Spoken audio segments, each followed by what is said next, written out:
Okay, let's talk about the hand symbols or signals that go with our syllables.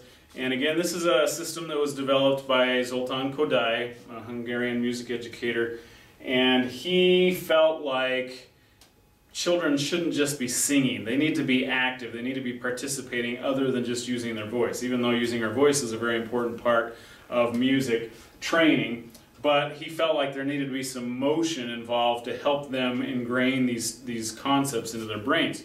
So he took a set of hand symbols that were developed by Kerwin, which is kind of the same person that started using these syllables, and so it's not really his, but he developed them. And he put a hand symbol with each one of these things, each one of these syllables, so that the students could be using their hands to help them understand the difference in pitch as they were singing. And that's the whole purpose of this, that he is training the children's ears so that they can hear different pitches and eventually start realizing the interval distance between, say, do and fa. And those hand symbols help the students to memorize those and help their brain to kind of grasp that concept a lot quicker and easier. So our first hand symbol or signal is for do, and every do is going to be the same thing. And since I'm starting down on a lower note and going up, I'm going to start with my hands low. And do is just fists, and you can do this with either one hand or two, whichever hand you'd like to. I tend to use both hands if I have both hands available, just because it's easier for me for some reason.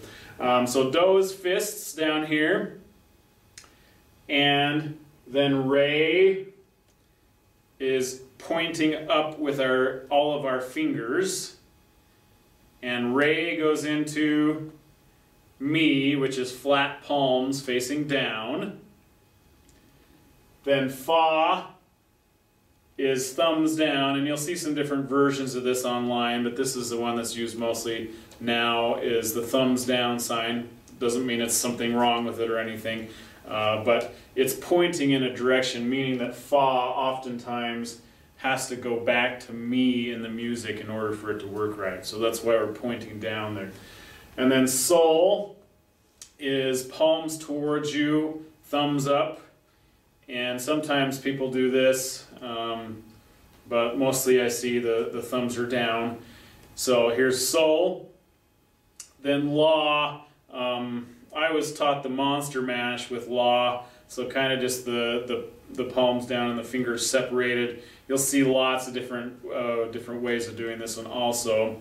So here's la, which again we're pointing down because la usually resolves back to so. And then T, we just use our index fingers pointing up, and this is pointing up to do because T always moves to do in music. It's very rare that we go from T down to la. Sometimes it happens, but usually T is going up to do, and then we have our do again up at the top. Since I'm at the top of the octave, my hands are up here. Here's the bottom octave, okay? So let's try that. Let me play the pitch there. Do, here's your pitch. Okay, let's just try this. And I'm going to go slowly so you can follow, but I want you to sing along as we do the hand symbols, okay? Do,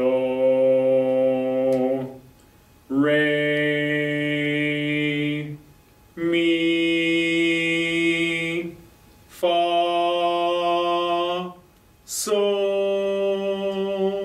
la, ti, do. Okay, let's start at the top and come back down. Make sure you're trying to match the same pitch that I'm singing, so we're singing right up the scale. Okay, let's try it again. Starting at the top, coming down. Do, ti, la, sol, fa, mi, re, do. You got that? I'll expect you to practice that a lot, so if you want to take this snippet of video and watch it over and over, that's great, because again, you will be assigned to record yourself singing this, because I want to see that you're able to sing. I want to see that you understand the singing concept, and singing is a very important part of music education. Now, as we press forward, one of the challenges is using this in the music, and the whole point here is to attach these syllables to actual music. And we can sing scales and scales and scales, but students don't understand the purpose of scales, other than just training our voices to go up and down. So we've got to apply this to music. Okay? So what we're going to do is we're going to sing Mary Had a Little Lamb, which starts on me. And I'm just going to write this out because I want you to be able to see it.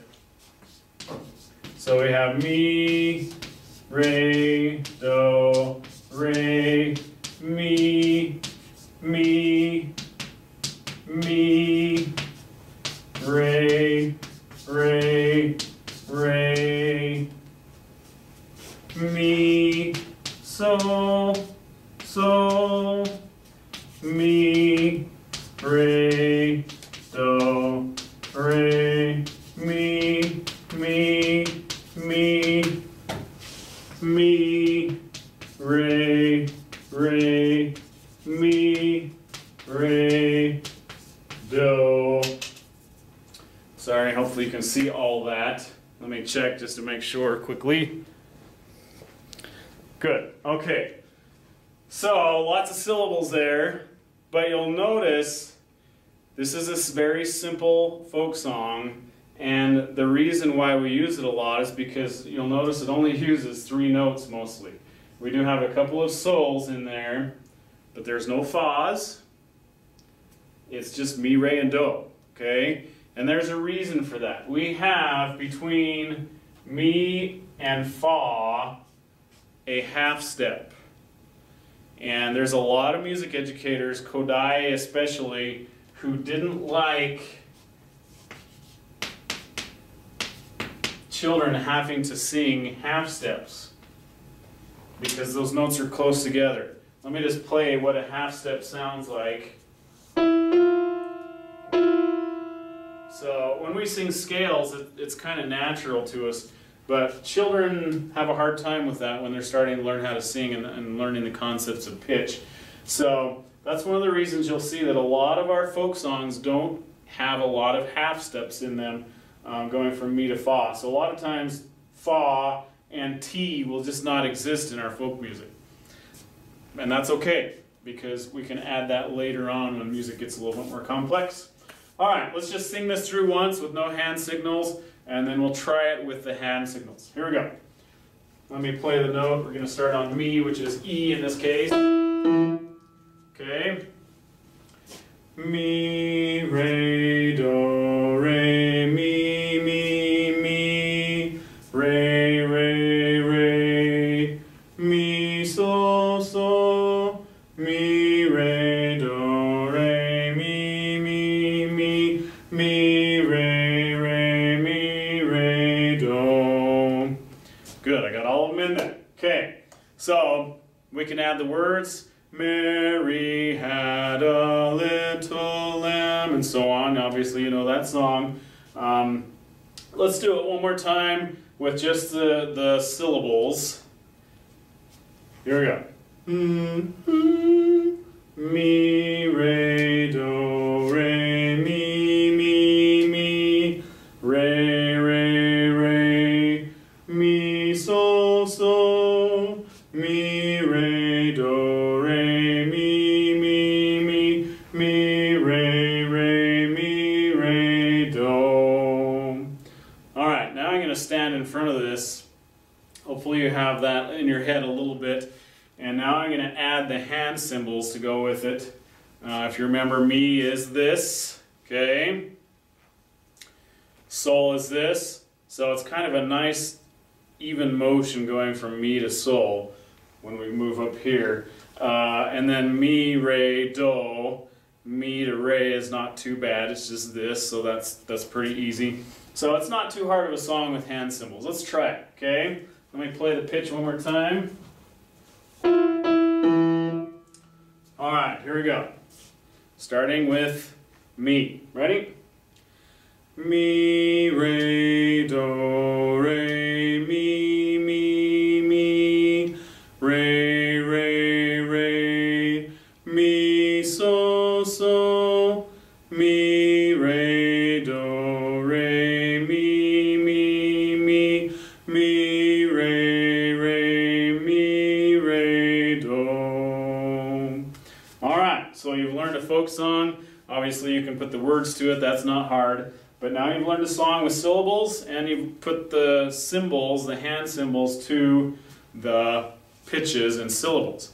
And again, this is training the children's brains, and also your brains, to start to recognize the difference in pitch, so that they can think, oh yeah, mi, do, that's a third. Do to mi is a third, and that's how it sounds, do, mi, do.